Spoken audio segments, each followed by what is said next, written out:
Bonjour les amis, comment vous allez? Aujourd'hui je vais vous parler d'un serpent qui cause beaucoup plus de morsures en Afrique. Bon, pour l'instant, contemplez la nature et voyez comment la nature elle est magnifique. Voilà, la nature elle est belle. Il fait bon vivre ici. Ici il y a des serpents.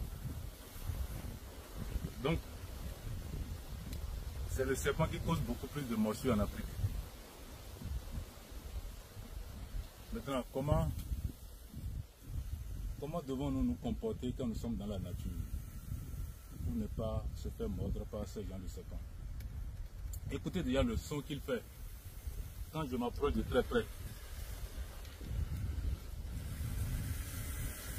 Vous entendez le bruit?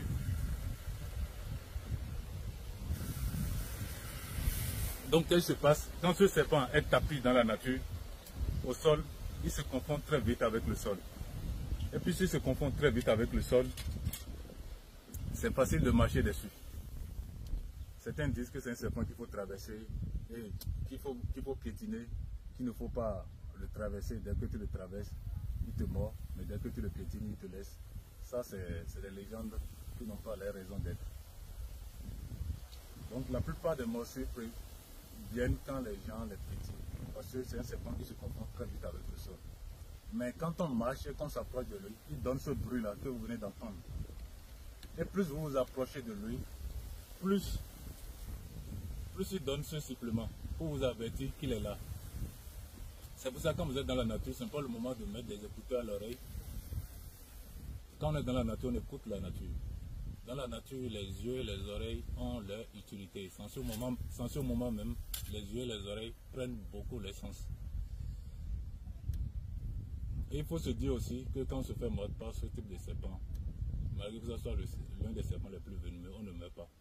Il y a tout ce qu'il faut à l'hôpital. Dès que vous vous faites mordre, allez directement à l'hôpital.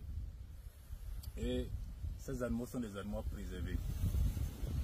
Parce que, leur venin est un trésor.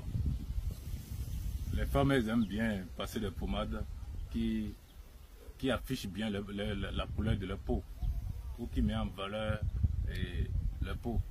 La plupart du temps, il y a du venin de serpent qui est utilisé, parce que c'est très efficace ça fait du bien pour la peau.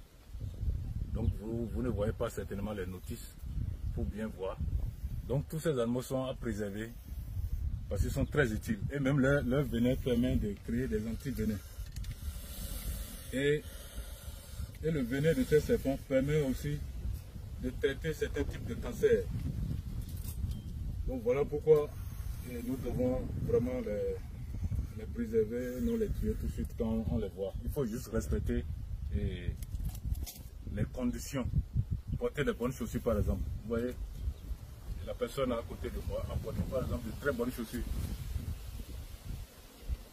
Et cette personne peut facilement marcher à côté d'une vipère sans problème. Bon, je ne sais pas utiliser bien sûr cette histoire-là. Je vais essayer de le prendre avec la main. Donc c'est des images à ne pas reproduire. Il ne faut jamais prendre un serpent avec la main. Et notez bien, les serpents ne mordent pas comme ça. Regardez. C'est l'un des serpents qui a le plus long crochet. S'il veut me mordre, il ne va pas me louper. Ce qu'il vient de faire là, c'est pas pour me mordre. C'est pas pour me mordre, bien sûr. C'est juste pour se déplacer. Regardez, c'est pas pour me mordre. Donc je vais le laisser tranquille. Voilà, et merci beaucoup.